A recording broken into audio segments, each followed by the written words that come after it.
we know about Saturday. And just checking now, I don't think those lines have moved. Yeah, Earlier Duke to this seven and morning, a half. Seven and oh, a it half at did. That was a MGM. Oh yeah. big move. Yeah. Big move. Whole That was point. 6.5 earlier. Okay. Moved a whole point. Yep. That's where the market is certainly going. It's still 6.5 on Florida and Texas Tech. As far as the total, not movement like we saw in Alabama BYU, nudged barely. BetMGM is 174.5. That's pretty much where the market is right now. And the total on Florida and Texas Tech is 156.5. Any initial thoughts on these two Saturday matchups? I lean to Florida. I do at 6.5, but I'm not in a rush to bet it. Again, I lean it. I don't love it.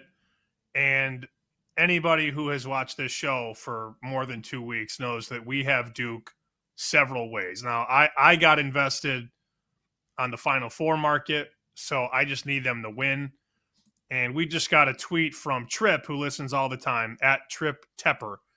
Great show this morning, guys. Should the lack of size at the guard position for Bama concern bettors going to the window to back the Tide? Trip adds, Sears and Holloway aren't going to get the same uncontested looks that they got against BYU. Totally agree. Yes. That said, Trip, you're asking the wrong guys. I mean, Joe and I have Duke to win the title, and I need Duke to win one more game. So, yes, I think it's a bad matchup. But look at the line move.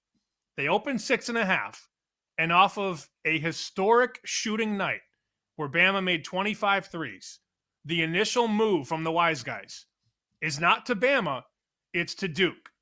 From 6.5 to 7 to 7.5. That needs to be understood, that the first push came against the team that shot lights out. I think Tripp answered his own questions, right? When he started talking about the number of threes. The reaction is, wow, Bama took so many threes and they only took 15 twos in the game. Okay, fair. And they set a record, making 25 of them, beating the old record by 4. That's amazing. Okay, fine.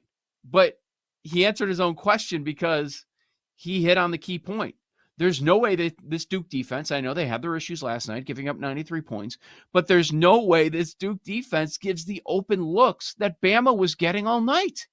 Like, they're taking 50, it's a blowout, and they're still saying, go ahead, keep shooting them. And they were making so many of them with Sears and his ability last night.